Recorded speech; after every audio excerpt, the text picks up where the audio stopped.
Hey guys, my name's Alpha and welcome to the Silver Gold Saver channel.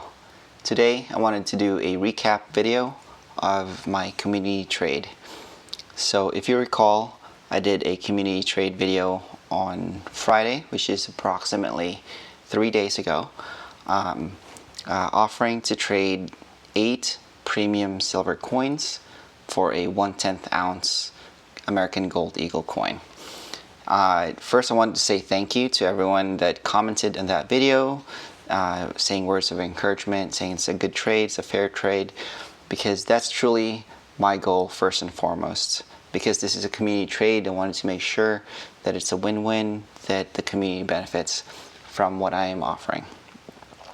In summary, nobody took me up on the offer for the trade, and so I wanted to do a recap video sharing my thoughts and some of the lessons that I already knew, but also kind of wanted to see in practice. And so the first lesson is that premiums do matter. And so the trade that I offered was for 8 premium silver coins, which had a market value, according to eBay's sold listings, anywhere between $30 and $40 on average. And some of these coins actually had a pretty high sold listing. This one, for example, the Una and the Lion sold for $50, and so that did this Proof Singapore Tiger, also sold for approximately $50. So there were definitely some gems within the 8 coin trade that I wanted to offer, and so I thought it was a pretty fair trade. But if you think about it, the calculation I did in order to get to the 80-to-1 gold to silver ratio, or 8 premium silver coins for a 1/10 gold eagle, I used $30, which is the low end of that trade, or of that price range, to do the trade, which is $30 times 8 coins is $240. But then if you use the $240 to purchase generic bars or generic rounds, generic round, generic bar, you could have gotten 1 more ounce. You could have gotten 9 ounces of generic silver for $240. And in that case, you would have gotten a 90-to-1 gold to silver ratio. And at that point, it would almost have been a no-brainer, because the melt value of the silver at the time, which is, let's just say, $24 times 9 generic silver rounds, which is $216, you would have been able to get a 1/10 ounce American Gold Eagle from Provident Metals, Hero Bullion, and Monument Metals, again at that time, right? And so I think that the lesson here is that if you wanted to trade if you wanted to do the gold to silver ratio trade, you're much better off using kind of generics. That way you can get the maximum amount of silver for your gold. And it would have been a lot easier to sell it either to your LCS or to other members in the community. So that's the first lesson. The second lesson is that there's a difference between a trade and a sale, right? So the trade I offered was for 8 premium silver coins for a 1/10 ounce gold eagle, and there are a number of things that needed to happen in order for that trade to be completed. So basically, there needed to be a coincidence of wants, meaning that you had to have something that I want and I had to have something that you wanted, right? So maybe none of these 8 silver coins was something that you wanted.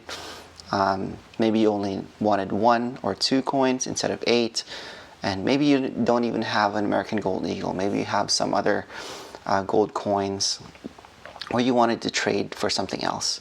So it gets a little complicated to do the trade, and so it's a little bit more difficult to do the trade than to do a sale. So I think that there would have been a little bit more interest if I had done kind of a sale, like a $30 per coin sale, or something like that. And that way you could choose any number of coins that you want. You don't have to have a gold eagle to trade, and you don't have to ship me anything. You just kind of do the sale that way. So there's a difference between a trade and a sale. The third lesson was that the platform matters, right? So I've got approximately 200 subscribers, and so I don't have a huge reach. And I think the video, itself doesn't have that many views, and so this kind of community trade or any sale would be better if you had 1,000 subscribers, or if you had a bigger reach. So the lesson there is, if you wanted to do a sale online, you're better off going through a channel like eBay or perhaps Instagram, where you could reach a wider audience. Now, of course, there's some pitfalls in either case. You don't know who you're selling to and whatnot, or you're trading with and whatnot, and so obviously be careful for whenever you do these kinds of trades. And of course, you see auctions all the time, online auctions, either through YouTube or Instagram, and the bigger channels, the channels that have a lot of subscribers that attend these auctions, they do really well. They could often get north of $30 or even $40 per coin. And that's because they're able to reach the right person that wants that coin, and because it's a sale, that person just has to use cash and not have gold or whatnot in exchange.